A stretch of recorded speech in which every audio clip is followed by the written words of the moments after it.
నమస్కారం గురుగారు. సూర్యోస్మి తల్లి. ఈ కార్తీక మాసంలో స్కంద షష్ఠి విశిష్టత ఏమంటారు గురుగారు? స్కందుడు అనగానే మనకి సుబ్రహ్మణ్యేశ్వరుని ప్రతీకగా తీసుకుంటాం. అంటే 6 తల్లుల చేత పెంచబడినటువంటి పార్వతీ పరమేశ్వరుడు యొక్క పుత్రుడు. అమ్మ, అయ్య, శక్తి అంటే పాజిటివ్ ఎనర్జీ, నెగిటివ్ ఎనర్జీ.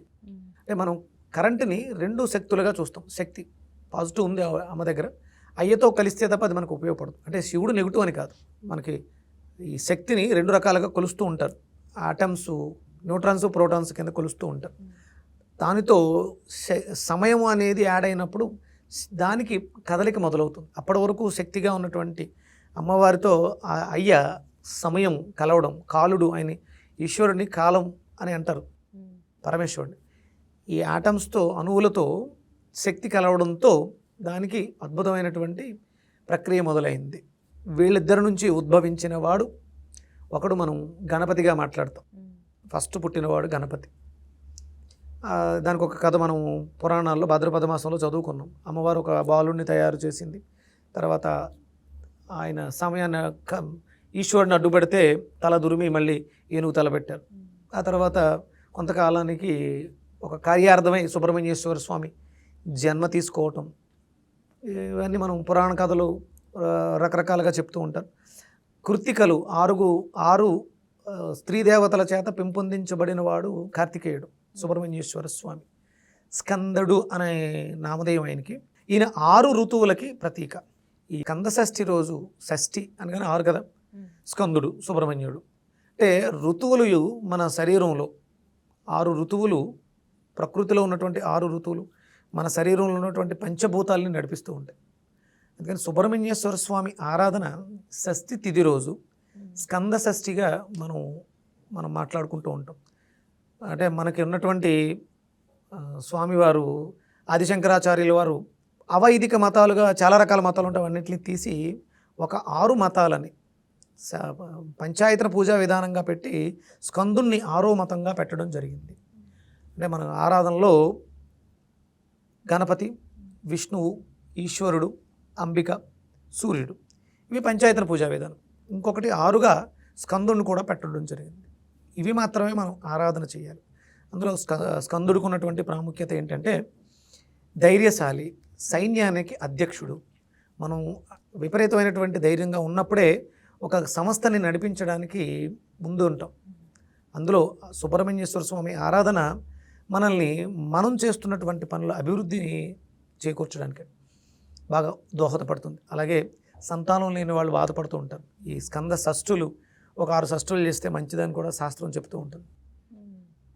ఆదివారం షష్ఠి కలిసి వచ్చిన ఆ రోజు సుబ్రహ్మణ్యేశ్వర స్వామి ఆరాధన, దేవాలయ దర్శనం, సుబ్రహ్మణ్య పాశుపత హోమం అని చేస్తూ ఉంటారు. ఇలాంటివి ఆచరించడం ద్వారా వంశాభివృద్ధి జరుగుతుంది. ఋతువులు సకాలంలో మనకి ఆయా ఋతువులలో పడవలసినటువంటి వర్షాకాలం వర్షాలు పడాలి. ఇప్పుడు ఎండాకాలం వర్షాలు పడుతున్నాయి, వర్షాకాలం ఏమో ఎండలు విపరీతంగా కాస్తున్నాయి. అంటే ఋతువులు చెడిపోయినాయి, అంటే మనం ప్రకృతిని పాడు చేసాం, అంటే స్కందుణ్ణి మనం అవమానించాం. అంటే ఇక్కడ గణపతి వెలాసిటీ ఆఫ్ లైట్, సుబ్రహ్మణ్యుడు వెలాసిటీ ఆఫ్ సౌండ్. ఆయన అంటే మీకు ఆయన వాహనం నెమలి, విపరీతమైనటువంటి శబ్దాన్ని చేసుకుంటూ స్పీడ్ని కలిగి ఉంటుంది. గణపతి వెలాసిటీ ఆఫ్ లైట్, జ్ఞానము. మీరు గాణాపత్యం ఇవ్వడానికి ముందు అడుగుతారు, ఎవరైతే భూమండలం మీద ఉన్నటువంటి సకల చరాచర తీర్థాల్లోనూ స్నానం ఆచరించి ఎవరైతే త్వరగా వచ్చి పార్వతీ పరమేశ్వరులు దర్శించుకుంటారో వాళ్ళకి గణాధిపత్యం ఇస్తామని చెప్పేసి. ఆయనేమో నెమలి వాహనం ఎక్కి స్పీడ్గా వెళ్ళిపోతుంటాడు. ఈయనేమో ఊబకాయంగా ఉన్నాడు, లావుగా ఉన్నాడు, ఆయన వాహనం ఏమో ఎలగ్గా ఇచ్చాడు. అసలు ఇది ఎంతవరకు సాధ్యము? మీరు ఆ తమ్ముడి మీద ఎక్కువ అభిమానం చూపిస్తున్నారు అన్నప్పుడు ఒక సూక్ష్మంలో మోక్షంగా చెప్తారు. అప్పుడు ఆయన పార్వతీ పరమేశ్వరుల చుట్టూ తిరుగుతూ ఉంటారు. సుబ్రహ్మణ్యుడు ఏమో నెమలి వాహనం ఎక్కి ప్రతి నది దగ్గరికి వెళ్ళడం, స్నానం చేసి బయటికి రావడం. ఇక్కడ ఎప్పుడైతే ఈయన ప్రదక్షిణ మొదలుపెట్టారో ప్రతి నదిలోనూ ఆయనకంటా ముందు స్నానం ఆచరించి బయటకు వస్తున్నట్టుగా కనిపిస్తుంటుంది. అది ఎవరికి సాధ్యం అంటే సూర్యుడికి మాత్రమే సాధ్యం. అంటే లైట్, కాంతి, ఆయన జ్ఞానంతో ఉన్నాడు కాబట్టి సూర్యబింబం రూపంలో ఈయన వెళ్ళిన ప్రతి చోట ప్రతి నదిలోనూ ఆయనే ముందుంటాడు సూర్యుడిగా. అంటే గణపతి సూర్యుడిగా ఉన్నాడు, సూర్యుడే గణపతిగా ఉన్నాడు, గణాలకు అధిపతిగా ఉన్నాడు. ఈ స్కంద షష్ఠి రోజు సుబ్రహ్మణ్యేశ్వర స్వామి ఆరాధన, సూర్య ఆరాధన విశేషమైనటువంటి ఫలితాలను ఇస్తుంది. జ్ఞానాన్ని అభివృద్ధి చేస్తుంది, వంశాన్ని వృద్ధి చేస్తుంది, మీరు చేస్తున్నటువంటి పనులలో విజయాన్ని చేకూరుస్తుంది.